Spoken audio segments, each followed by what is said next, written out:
नमः सिद्धेभ्यः।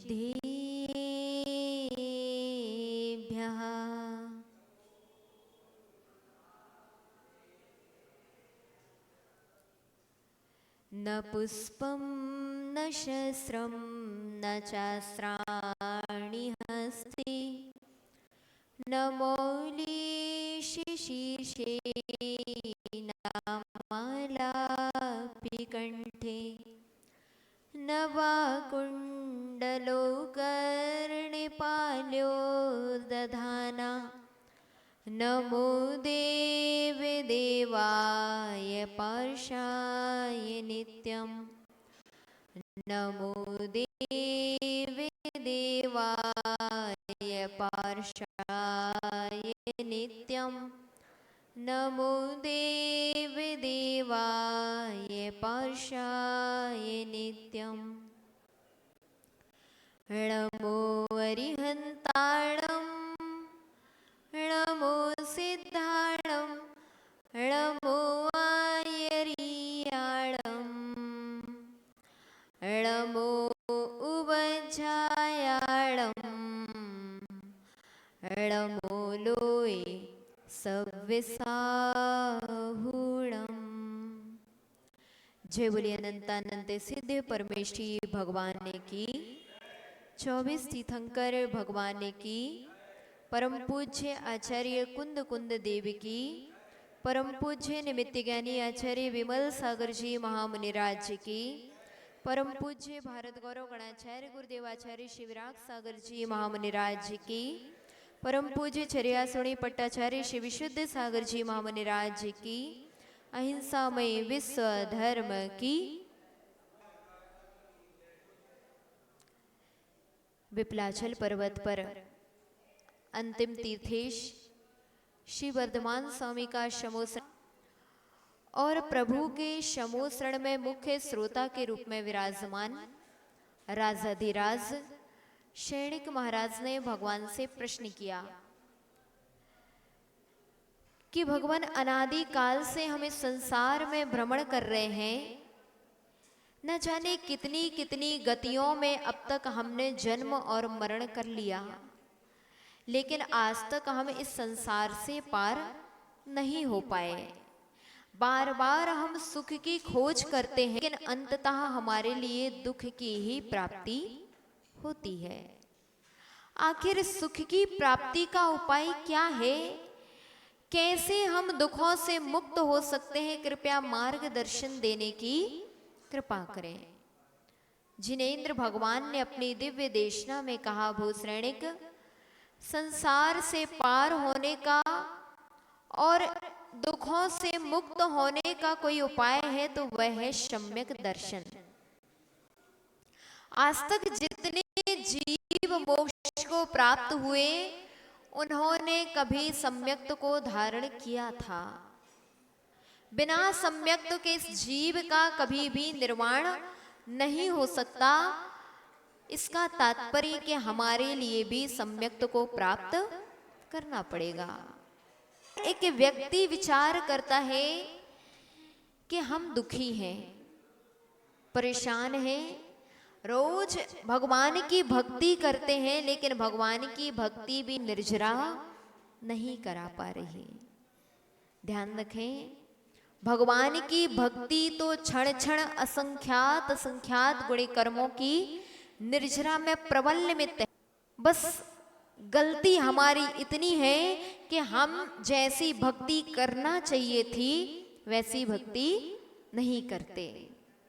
उस भक्ति में अभी कमी है, या कहें भक्ति करते भी तो हैं, लेकिन फिर भी उस भक्ति से अधिक कर्मों का आश्रय कर लेते हैं। 4 प्रकार के ध्यान कहे गए। कौन कौन से? आर्त ध्यान, रौद्र ध्यान, धर्म ध्यान और शुक्ल ध्यान। ये 4 प्रकार के ध्यान में 2 शुभ हैं और 2 अशुभ हैं। अगर हम 24 घंटे में अपने जीवन के गणना करें कि हमारा कितना समय आर्त ध्यान में जाता है, कितना रौद्र ध्यान में, कितना धर्म ध्यान में, शुक्ल ध्यान की तो बात ही नहीं है, क्योंकि वर्तमान पंचम काल में शुक्ल ध्यान होता ही नहीं। केवल 3 ध्यान होते हैं, और 3 ध्यान में अधिकांशतः हमारा ध्यान होता है तो कौन से? आर्त और रौद्र परिणाम। घर में बैठे बैठे निरंतर चलते हैं तो कौन से ध्यान? आर्त ध्यान। बेटे को हमने ही भेजा, कहाँ? बीरेन भैया कहाँ पढ़ते हैं बच्चे? बाहर पढ़ते हैं। बच्चों को हमने खुद ही भेजा, कहाँ पे भेजा? बाहर भेजा। और परिणाम खराब किसने किए? हमने खुद। जब बच्चों की अच्छाई के लिए, बच्चों के अच्छे भविष्य के लिए हमने ही बच्चों को बाहर भेजा है, तो फिर परिणाम खराब करने की क्या आवश्यकता थी? लेकिन परिणामों में तुरंत आ जाता है, मेरा बेटा चला गया, मेरा बेटा चला गया। और ऐसे परिणाम आकुल व्याकुल होते हैं कि ना खाने में मन लगता है, ना सोने में मन लगता है। दुकान में ग्राहकों में भी हमें बेटा दिखाई देता है। ध्यान रखना, ये छोटे छोटे परिणाम हमारे निरंतर हमारे कर्म के आश्रम में निमित्त बनते हैं। पूछो सुकौशल मुनि महाराज से, किसने भक्षण किया? किसने किसने भक्षण किया था? चाची, किसने भक्षण किया? वो सुकौशल मुनि महाराज, जिन्होंने वैराग्य के निमित्त से दीक्षा ले ली, कल्याण करना चाहते थे, कहाँ संयम के मार्ग में बढ़ गए थे।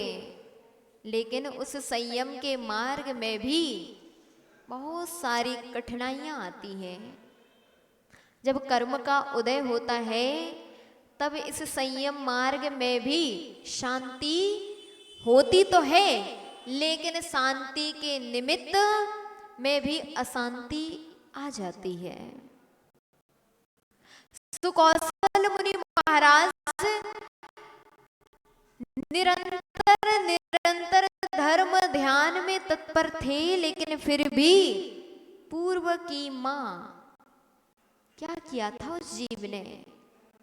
जब सुकौशल मुनि महाराज के बारे में पता चला कि तुम्हारा बेटा तब दीक्षा ले लेगा जबकि यह पहली बार मुनि महाराज के दर्शन करेगा। बतलाते हैं, मुनि महाराजों के दर्शन भी, साधुओं के दर्शन भी अनंत अनंत गुणे कर्मों की निर्जरा में निमित्त है।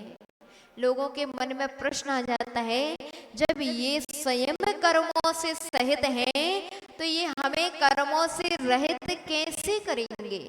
नहीं आता प्रश्न। जब यही अष्ट कर्मों से सहित हैं, तो इनकी पूजा करने से हमारे अष्ट कर्म नष्ट कैसे हो सकते हैं? ध्यान रखना, होंगे, नियम से होंगे। धवला पुस्तक में आचार्य वीर शैन मुनि महाराज से यही प्रश्न किया गया, भगवान ये मुनि महाराज तो अभी संयम कर्मों से सहित हैं, फिर हमें कर्मों से रहित कैसे करेंगे? जब ये संयम कर्मों से सहित हैं, फिर इनकी पूजा करने से मुझे कर्मों से शांति कैसे मिलेगी? प्रश्न नहीं आता आप लोग के मन में? नहीं आता? आखिर हम क्यों करें इनकी पूजा? आचार्य महाराज ने वहां उत्तर दिया कि भैया ये तो सत्य है कि कर्मों से सहित हैं, लेकिन फिर भी कर्मों से रहित होने के मार्ग में ये गतिशील हैं। इसी कारण से इनकी पूजा भी हमारे कर्मों को नष्ट करने में प्रबल निमित्त है। बतलाते हैं, जैसे बहुत बड़ी आग जंगल को जलाती है, जलाती कि नहीं जलाती? बहुत बड़ी आग जंगल को जलाती है तो सत्य है, लेकिन क्या छोटी सी चिंगारी जंगल को जलाने में समर्थ नहीं है क्या? सच बताना। आग जब लगी थी जंगल में, कितनी थी? छोटी सी थी। एक चिंगारी लगी होगी, पेड़ से पेड़ घर्षण किया होगा और आग पकड़ गई, और आग ऐसी लगी कि सारे जंगल को तबाह कर गई। इसका तात्पर्य कि आग जब प्रारंभ हुई थी तब बहुत बड़े रूप में प्रारंभ नहीं हुई थी, बल्कि बहुत छोटे रूप में प्रारंभ हुई थी, और वह छोटा रूप ही बड़े रूप में परिवर्तित हो गया। और एक दिन ऐसा भी आया कि वह सारा जंगल भस्मीभूत हो गया। इसी प्रकार आचार्य महाराज ने वहां उत्तर दिया कि जिस प्रकार एक छोटी सी अग्नि की चिंगारी मात्र भी जंगल को भस्म करने में प्रबल निमित्त है, जैसे कलश भरा अमृत, कितना? कलश भरा अमृत जैसे संसार के रोग को नष्ट करने वाला है, उसी प्रकार उस अमृत की कणिका मात्र भी, क्या उसमें शक्ति नहीं है? शक्ति तो है, शक्ति है। एक गिलास पानी था, क्या था?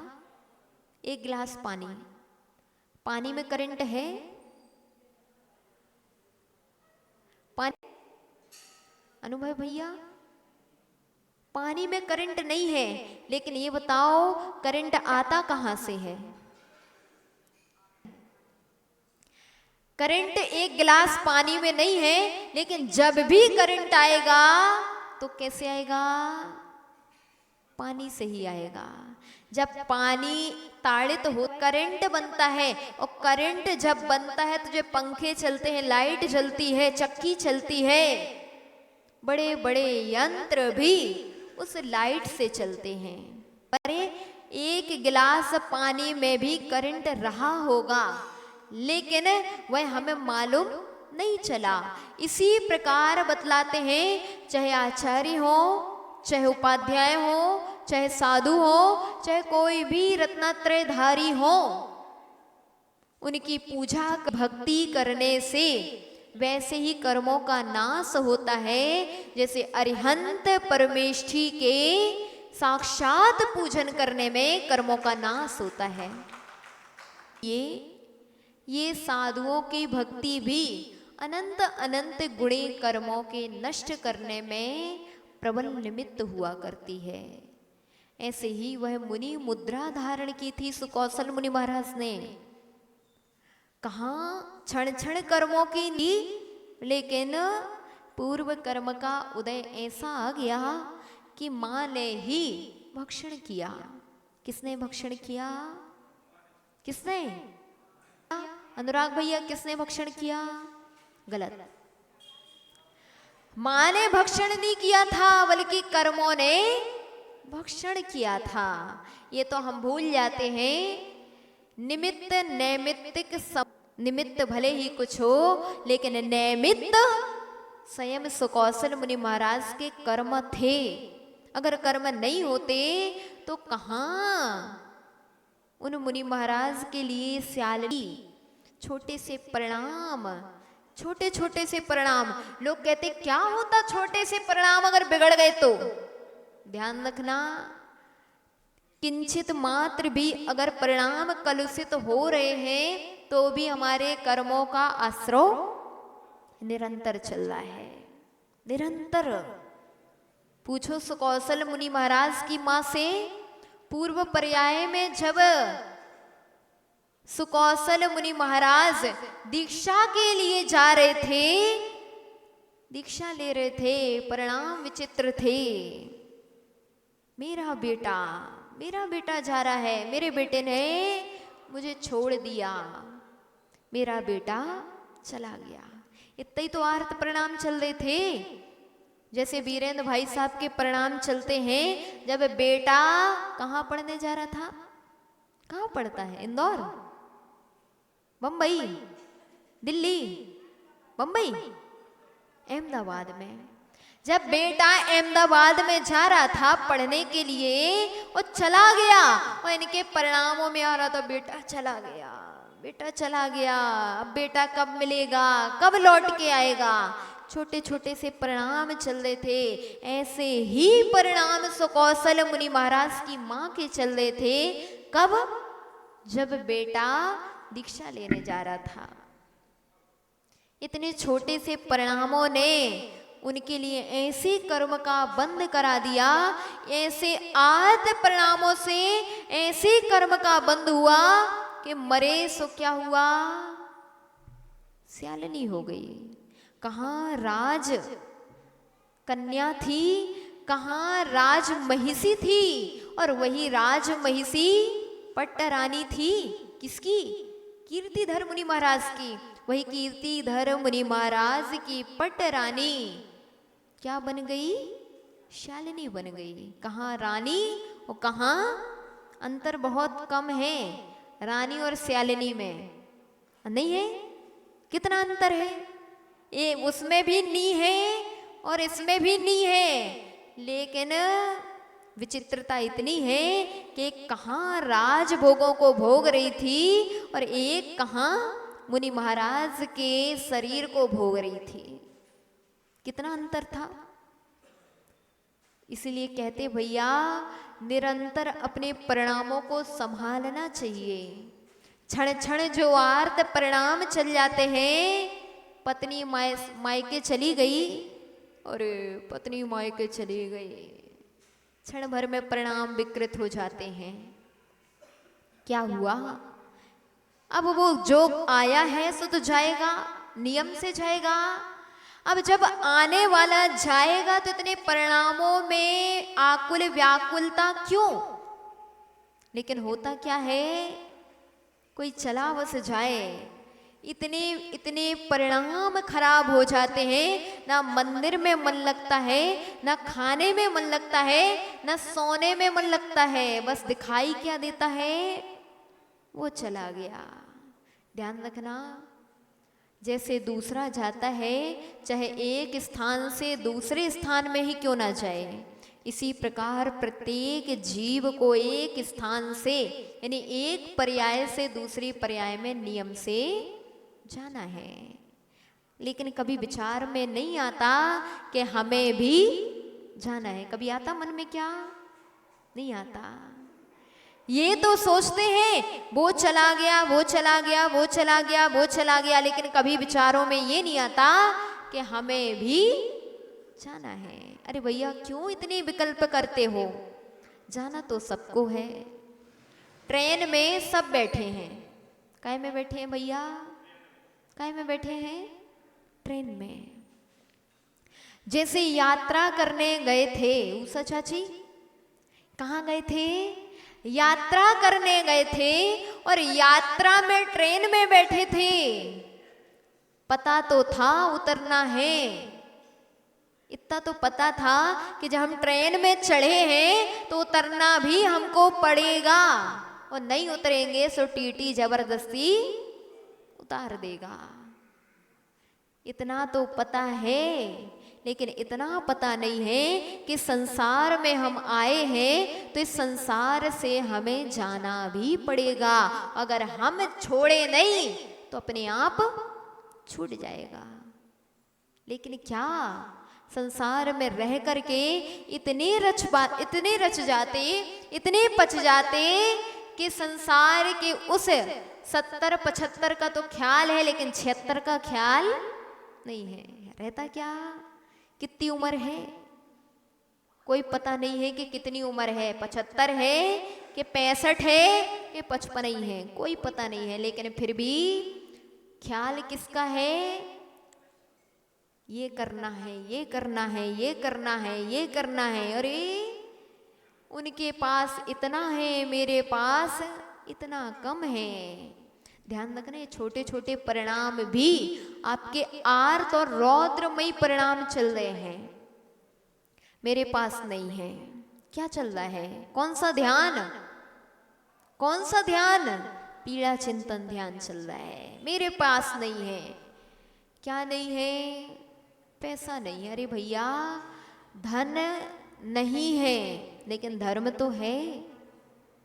तुम्हें चिंता धन की है लेकिन धर्म की नहीं है। जिसके पास है उसके पास आया कहां से, इसकी चिंता नहीं करते। मनीष भैया करी क्या कभी चिंता?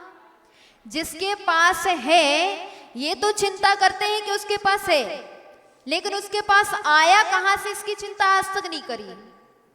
निरंतर चिंतन चलता है, इसके पास इतना है, इतना है, इतना है, इतना है, इतना है, और ईर्ष्या परिणाम बने हैं। लेकिन ये नहीं चिंतन चलता कि इसके पास इतना है तो आया कहां से। भैया, बिना पुण्य के एक माचिस की सीख भी नहीं मिलती। फिर पुण्य, बड़ा पुण्य की तो बात ही क्या। अगर हमारे जीवन में सुख है और किसी के जीवन में हमसे बढ़ के सुख है, इसका तात्पर्य कि उस जीव ने हमसे ज्यादा पुण्य किया था। इसी कारण से हमसे ज्यादा बढ़ के सुख उसके जीवन में है। अब विकल्प क्यों करना कि उसके पास इतना क्यों है, क्यों है, क्यों है। अरे भैया, विचार किया करो, कभी धर्म ध्यान किया करो। निरंतर आर्त ध्यान में डूबे रहते, कभी धर्म ध्यान भी किया करो। 4 प्रकार के धर्म ध्यान कहे गए। कौन कौन से? आज्ञा विचय, अपाय विचय, विपाक विचय और संस्थान विचय। हम निरंतर आर्त परिणाम कर रहे हैं, पीड़ा चिंतन उसके पास है। कभी इतना सोच लेते क्यों है में तो आर्त ध्यान था। कौन सा ध्यान चल रहा था? आर्त ध्यान। और ध्यान रखना, ये आर्त ध्यान जब तक चल रहा था तब तक ऐसे कर्मों का आश्रय चल रहा था जैसे कि सुकौशल की मां ने किया था। उसी समय अगर हमारे भी मृत्यु हो गई तो ध्यान रखना, हमारे लिए भी वही गति में जाना पड़ेगा जिस गति में सुकौशल की मां गई। कहां गई? कहां गई? क्या बनी? रानी की स्यालिनी? स्यालिनी बनी। कौन कौन चाहता है स्यालिनी बनना? अभी हम पूछें कि भैया कौन बनना चाहता है स्यालिनी, एक आध हाथ तो खड़े करो। मालती चाची, क्या बनना चाहते? स्यालिनी के रानी? कुछ नहीं चाहते। स्यालिनी नहीं बनना, मन ही मन तो चाह रहे कि रानी बने, लेकिन काम काय के हैं? काम काय के हैं? शालिनी के। ध्यान रखना, चाहते तो है रानी बनना, लेकिन अगर परिणाम शालिनी के हैं तो तुम्हारे लिए रानी बनने कभी मिल नहीं सकता। अगर इतना सा विचार कर लेती सुकौशल की मां कि जो मेरे परिणाम चल रहे हैं, मैं परिणाम खराब तो कर सकती हूं लेकिन अपने बेटे को वापस नहीं ला सकती। उसका तो पुण्य था। कहा जाता है तीव्र पुण्य के उदय से ही व्रत लेने के भाव बनते हैं। तीव्र पुण्य के उदय से ही व्रतों को अच्छे से पालन करने के भाव बनते हैं, वरना पापात्मा के लिए तो व्रती भी अच्छा नहीं लगता, ना ही व्रत अच्छे लगते हैं। ध्यान रखना, कभी व्रतों से ग्लानि आने लग जाए, समझना तीव्र पाप कर्म का उदय चल रहा है। ये किसी और से पूछने की बात नहीं होती कि हम पुण्यात्मा हैं कि पापात्मा। किससे पूछें? किसी से नहीं पूछा करो। अपने जैसे परिणाम चले उन परिणामों से समझ लिया करो कि हम पुण्यात्मा हैं कि पापात्मा। जैसे ही व्रतों से ग्लानि होने लग जाए, समझ लेना पाप कर्म का उदय आ गया। जैसे ही व्रतियों से ग्लानि होने लग जाए, समझ लेना पाप कर्म का उदय आ गया। ध्यान रखना, ना तो व्रतों से ग्लानि करना, ना व्रतियों से ग्लानि करना। पढ़ना रवि व्रत की कथा पढ़ी आप लोगों ने? कभी पढ़ी? रवि व्रत की कथा में आता है, वह रवि व्रत एक महिला ने लिया था, सेठानी ने। किस लिए लिया था? कर्मों की निर्जरा करने के लिए कि भगवान मेरे कर्मों की निर्जरा हो। ध्यान रखना, अगर कर्मों की निर्जरा करना चाहते हो तो व्रतों को जरूर अंगीकार करना चाहिए। अगर जीवन में कष्ट आ रहे हैं, बार बार परेशानियां आ रही हैं, तो हमारे यहाँ एक व्रत कहा गया रोहिणी व्रत। कौन सा व्रत? रोहिणी व्रत। अगर आपके जीवन में निरंतर अंतराय कर्म चल रहा है, कार्य नहीं बन रहे, आप रोहिणी व्रत को ले लेना। 27 दिन में कितने दिन करना पड़ता है? 1 दिन। कौन से नक्षत्र में? रोहिणी नक्षत्र में। केवल 27 दिन में 1 दिन रोहिणी नक्षत्र में वह व्रत भी अगर आप करते हैं, तो आगम ग्रंथों में कहा उस जीव के अनंत अनंत कर्मों की निर्जरा होती है। जो कार्य अभी तक नहीं बन रहे थे, लोग कहते कैसे बने कार्य? भैया, कार्य की जाप नहीं जपना पड़ती है, कार्य बनाने का पुरुषार्थ करना पड़ता है। दुकान यूं ही नहीं भरती, दुकान को भरना पड़ता है। अनुराग भैया, ऑटो पार्ट्स की दुकान है? ये बताओ, दुकान में अपने आप माल आ गया था कि भरना पड़ा था? हैं? भरना पड़ा था। कभी जब दुकान शुरू करी थी, तब दुकान में थोड़ा थोड़ा थोड़ा थोड़ा थोड़ा थोड़ा माल भरा था, और वही पहले कभी छोटी दुकान थी, आज कितनी बड़ी दुकान हो गई। किसने बनाई? किसने बनाई? स्वयं ने बनाई। अगर पुण्य ना होता तो वह छोटी सी दुकान बड़ी नहीं हो सकती थी। अगर पाप कर्म का उदय होता तो बड़ी दुकान भी अपने आप छोटी हो जाती हो। पुण्य कर्म का उदय होता है तो छोटी सी दुकान भी अपने आप फलीभूत होती है। इसलिए ये विकल्प नहीं किया करो कि आखिर में कहाँ से आता है। ये सोचा करो, हमारे लिए अगर पुण्य आएगा तो व्रतों से आएगा या व्रतियों से आएगा। दो ही निमित्त हैं। कैसे? व्रतों से या व्रतियों से। बतलाते हैं, एक बार केवल सेठानी ने व्रत लिया था, रवि व्रत को अंगीकार किया था मुनि महाराज की प्रेरणा से। जैसे आज हमने आपको बताया रोहिणी व्रत के बारे में, ऐसे ही महाराज रवि व्रत के बारे में बता रहे थे। और रवि व्रत के बारे में जब बता रहे थे, सेठानी के लिए बड़ा आनंद आया कि वाकई में आज तक तो हम व्रतों में लगे रहे, लेकिन आज महाराज की प्रेरणा से व्रतों के बारे में सुनने का सौभाग्य मिला और पुण्य के योग से व्रत को लेने के भाव बने। उसने व्रत ले लिए। घर आई, सेठ जी ने पूछा कहाँ गई थी? सेठानी ने बोला महाराज के दर्शन करने गए थे, और दर्शन करने के उपरांत महाराज ने प्रवचन सुनाए थे। प्रवचन सुनाए थे तो एक बात बताई थी कि जो व्रत लेता है उसके विपुल कर्मों की निर्जरा होती। आज सुख इतना है, कल सुख कितना मिलेगा? इतना।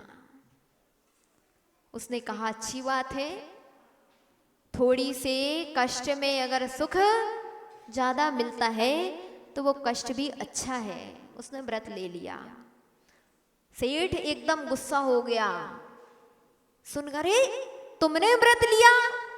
अरे व्रत तो बेले जिनके सिर में टोकनी हो। क्या हो? जिनके सिर में टोकनी हो, जो घास काट काट करके अपना पेट भरते हो, वो गरीब व्रत लें जिनके यहाँ कुछ खाने ना हो। किनके मुख से शब्द निकल रहे थे? पापी के जीभ से, पापी के मुख से। ध्यान रखना, पुण्यात्मा के मुख से कभी ऐसे शब्द नहीं निकलते। जब भी ऐसे शब्द निकलते हैं, पापात्मा के मुख से निकलते हैं। व्रतियों की निंदा किसके मुख से निकलती है? किसके? पापी के मुख से। ध्यान रखना, जब मुख से निंदाएं निकलना शुरू हो जाएं, समझ लेना हम पापी हैं। और जैसे ही मुख से साधुओं की प्रशंसा निकलने लग जाए, समझ लेना हमसे बड़ा पुण्यात्मा इस संसार में दूसरा कोई और नहीं है।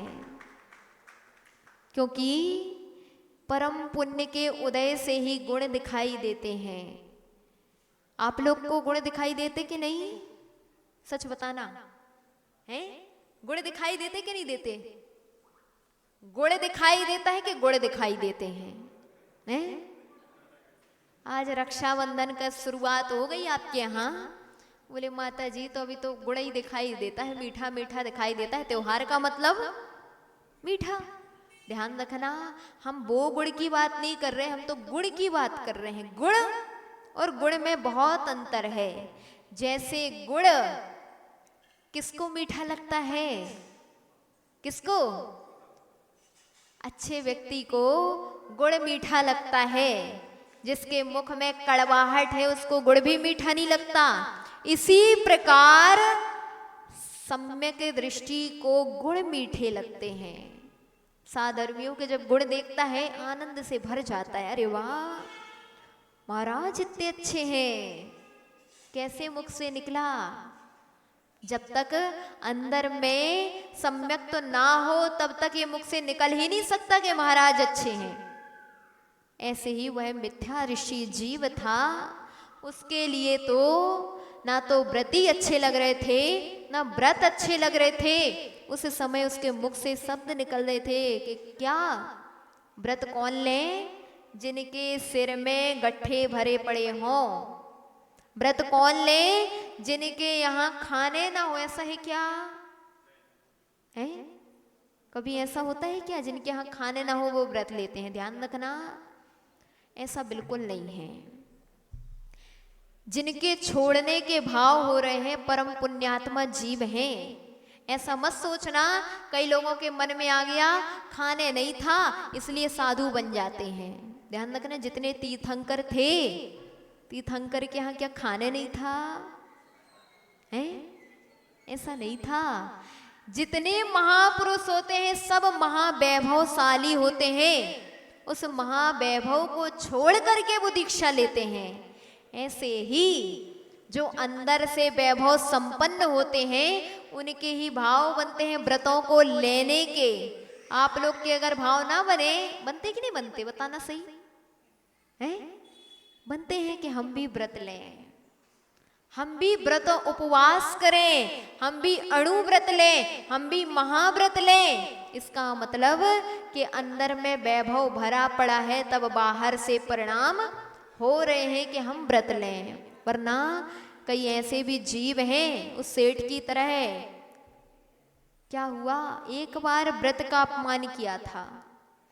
पत्नी लेकर के आई थी व्रत और पति ने अपमान कर दिया कि वो व्रत लें जिनके यहाँ कुछ खाने नहीं है।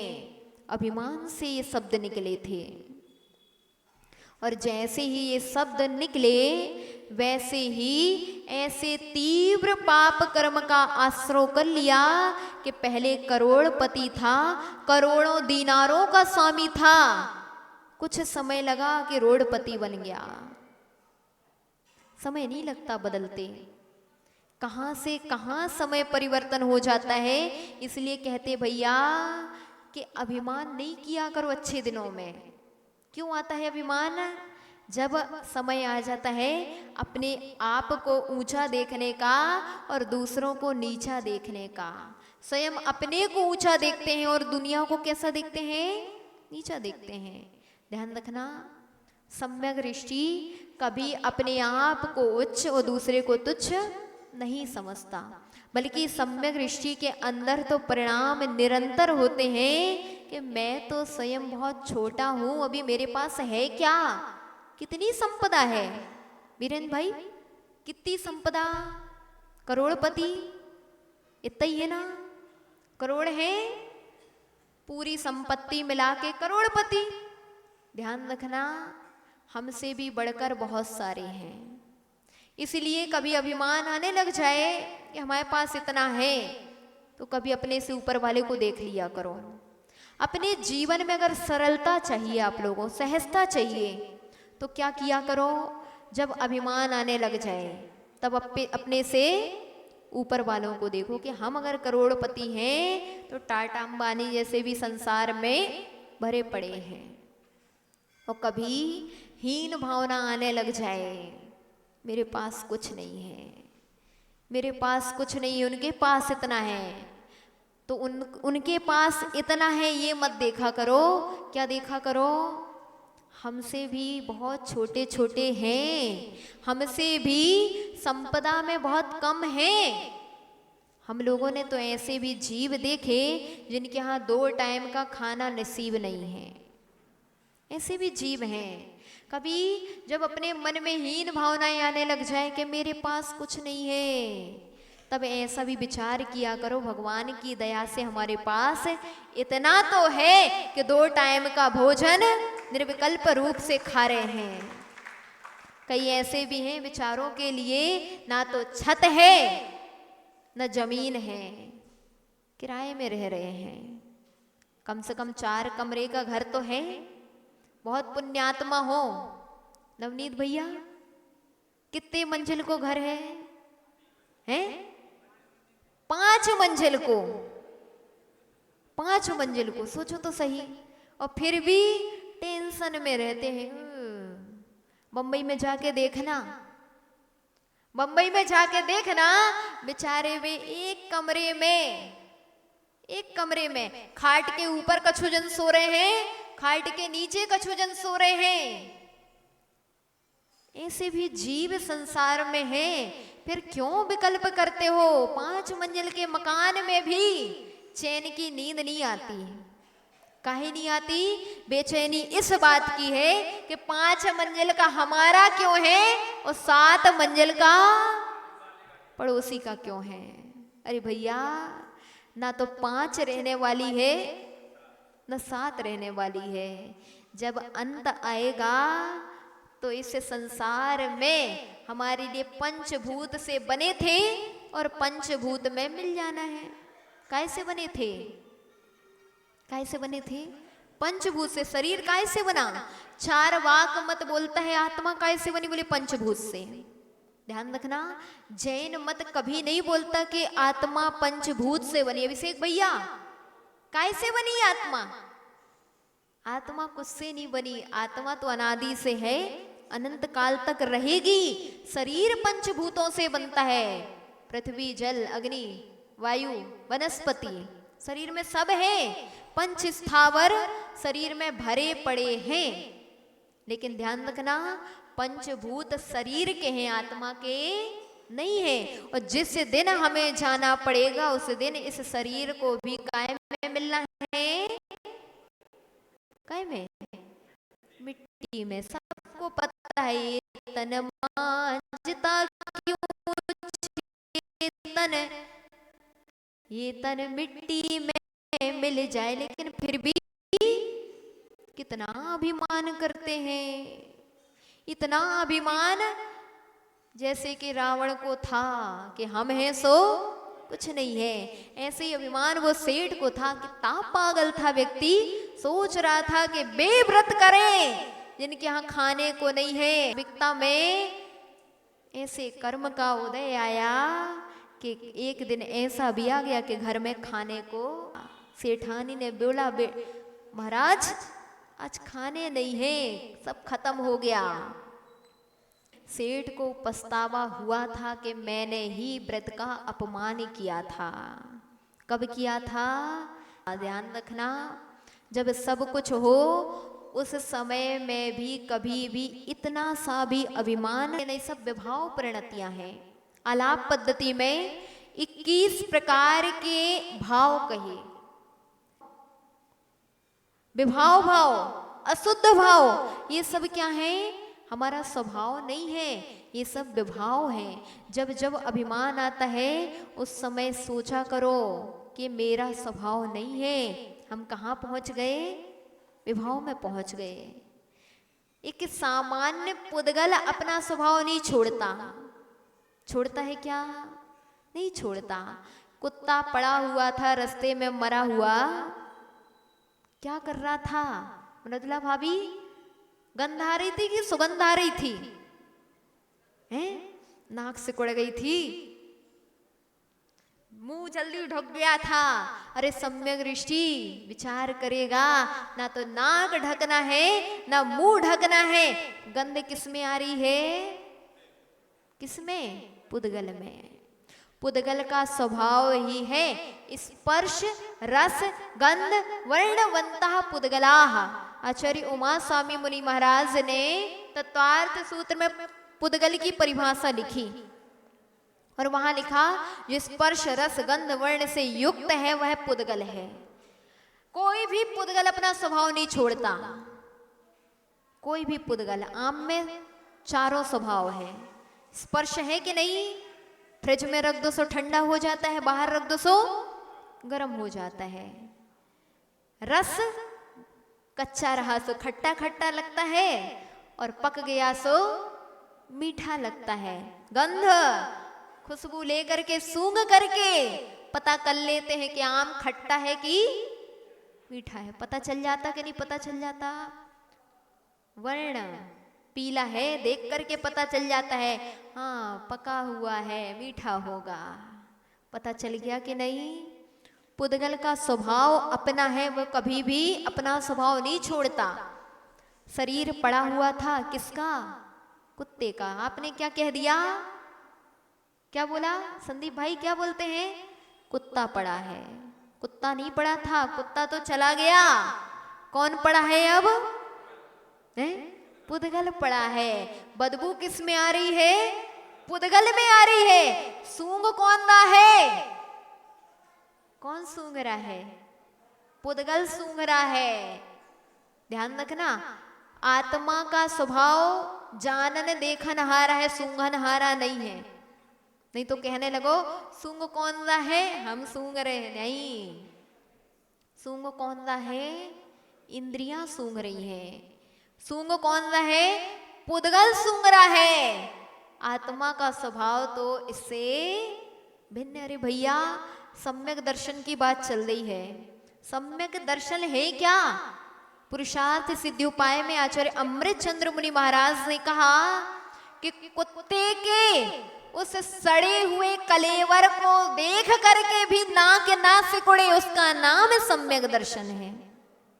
लेकिन क्या होता है, गए थे इतनी दूर से निकले, बदबू आ रही है। अरे भैया जब उस पुद्गल ने अपना स्वभाव नहीं छोड़ा, फिर तो तुम जीव थे, तुमने अपना स्वभाव कैसे छोड़ दिया, तुम्हारी नाक कैसे बंद हो गई। आचार्य अमृत चंद्र मुनि महाराज कहते हैं सम्यक दृष्टि वह भी नहीं है जिसके लिए प्राणी मात्र को ही नहीं वस्तु मात्र को देख करके भी ग्लानि आ जाए। इसलिए मत सिकोड़ा करो नाक, सोचा करो वो भी अपने स्वभाव में है और हम अपने स्वभाव में हैं। हमारा स्वभाव नाक सिकोड़ना नहीं है, हमारा स्वभाव तो देखो जानो और जाने दो, देखो जानो जाने दो था। लेकिन हमारा स्वभाव ये नहीं रहा, वो काय में बदल गया, विभाव में बदल गया। और हमने तुरंत अपने परिणाम विकृत कर लिए। ऐसे विकृत करे कि तुरंत वो पुद्गल को देख के, तो पुद्गल को जीव को देख करके भी नाक सिकुड़ गई। मंदिर में बैठे बैठे भी नाक सिकुड़ गई। रजनी चाची हैं जी आ गई, हमने तो नहीं सिकोड़ी आपको देख के नाक, फिर आपने काहे सिकोड़ी हमें देख के नाक, नहीं सिकोड़ी ना सिकोड़ी ना सिकोड़ियो हैं। वो व्रती को देख करके और व्रत को देख करके मिथ्या दृष्टि नाक से कोड़ता है, सम्यक दृष्टि तो सोचता है आज सौभाग्य का अवसर आया, हमारे लिए सौभाग्य का अवसर आया कि आज व्रतियों के दर्शन हुए। ध्यान रखना, कभी भी अपने जीवन में कभी ग्लानि भाव आने लग जाए, चाहे व्रत से चाहे व्रतियों से, तो ये रवि व्रत की कथा याद कर लिया करो कि जब सेठ एक करोड़पति रोड़पति बन सकता है केवल व्रत को क्या करने से, व्रत को अपमानित करने से, फिर व्रतियों को अपमानित करने से हमारा क्या होगा, विचार करना चाहिए। छोटे छोटे से परिणाम हमारे कहां से कहां कर्म का आश्रय कराते हैं। एक छोटा सा आर्त परिणाम जब त्रियंच बना सकता है तो हमारे लिए भी क्या रानी से स्यालिनी नहीं बना सकता? नहीं बना सकता क्या? बताओ मालती चाची, बना सकता है। इसलिए कभी इतनी सी भी गिलानी नहीं आना चाहिए, ना तो साधुओं को देख करके ना साधर्मियों को देख करके। कभी नहीं सोचा करो, कभी आपको चार बातें भी कोई सुना दे तो यही सोचा करो उसके कर्म का उदय है और मेरे भी कर्म का उदय है। एक बार क्या हुआ, एक बार किसी के लिए किसी ने कष्ट दिया, उसने प्रवचन सुन रखे थे कि कर्म का उदय नहीं होता तो उसके लिए कष्ट नहीं मिलता। अब वो दूसरा इतना महान था व्यक्ति, सोचता है इसका कर्म का उदय था इसलिए तो मेरे परिणाम बुरे हुए, तो मैंने गाली दे दी, मैंने बातें सुना दी, उसमें क्या आश्चर्य। ध्यान रखना, ऐसा विचार मत कर लेना कि उसके कर्म का उदय था इसलिए मैंने गाली दी है, उसका कर्म का उदय ना होता तो मैं गाली क्यों देता। ध्यान रखना, उसके कर्म का उदय तो था, उसने तो भोग लिया, लेकिन तुमने गाली दे करके कर्म का बंध कर लिया। इसलिए ऐसा विपरीत कथन नहीं सोच लेना कि आप सोचो माता जी ने कहा था कि हमारे कर्म के उदय में ही हमारे लिए बातें सुनने मिलती हैं, हमारी उसके कर्म के उदय से ही उसको बातें सुनने मिलती हैं, इसलिए हम उनको बातें सुनाएंगे तो उसके कर्म निर्जीर्ण होंगे। थोड़ी ये भी विचार कर लिया करो कि उसके कर्म निर्जीर्ण होंगे सो होंगे, क्या हमारे कर्म का बंध नहीं होगा? क्या होगा? नियम से होगा। अगर हमने किंचित भी परिणाम कलुषित किए तो नियम से हमारे लिए भी कर्म का आश्रय होगा। इसलिए हम तो कहेंगे निरंतर सहज रहा करो। सबसे बड़ा मंत्र है सहजो हम। क्या है मंत्र? आज घर जाना और घर जाके कम से कम 5 से 10 मिनट इसका ध्यान करना। आकुलता सबसे बड़ा कष्ट है। घर में सुख नहीं मिलता, क्यों नहीं है? क्योंकि आकुलता भरी पड़ी है। पूछो अंबानी से, अंबानी से पूछो, अगर तुम्हारे जीवन में सुख होता तो तुम्हारे जीवन में आकुलता कहाँ दिखाई पड़ रही है? हाथी को भी उठा के ले गए, क्यों उठा के ले गए? आकुलता थी। हैं 9 खाए 13 की भूख जब होती है तब घर की संपत्ति अच्छी नहीं लगती, वो दूसरे की संपत्ति में आंखें डालता है। क्यों डालता है? क्योंकि उसके लिए भी अभी आकुलता भरी पड़ी है। अरे भैया, समझाने के योग्य है, करुणा का पात्र है कि भैया तुम्हें इतने घर का महान वैभव नहीं दिखा। दिखा तो कौन दिखा? वो हाथी दिखा। कौन दिखा? वो 4 पांव का हाथी।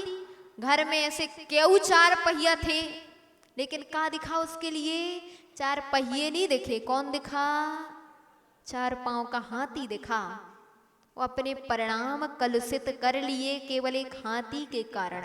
आज उस एक हाथी के कारण स्वयं के परिणाम कलुषित किए सो किए, करोड़ों लोगों के भी परिणाम उस एक हाथी के कारण कलुषित करा दिए। कर्म का आश्रय नहीं होगा क्या? नियम से होगा। ध्यान रखना, कभी स्वयं भी दुखी मत होना और दूसरे को भी दुखी मत करना। ऐसा मत सोचा करो कि देवरानी का कर्म का उदय है सो हम बातें सुनाएंगे।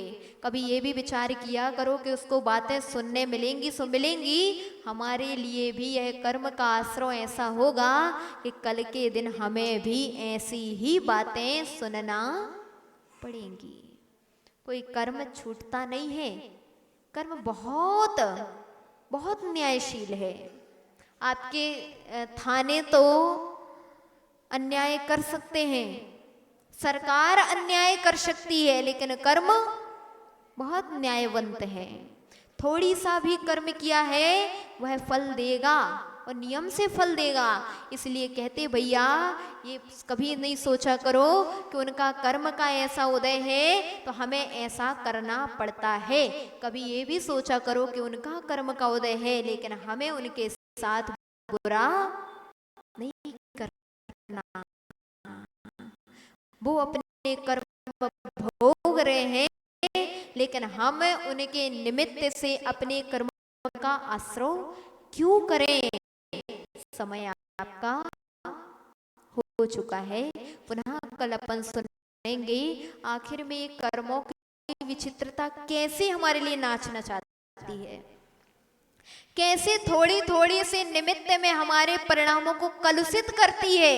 और वह कर्म किसी और को भोगना नहीं पड़ते, किसको भोगना पड़ते हैं, स्वयं हमारे लिए भोगना पड़ते हैं। इतना सा अगर समझ में सुकौशल की माँ को आ जाता तो काय को बेचारी रानी से स्यालिनी बनती।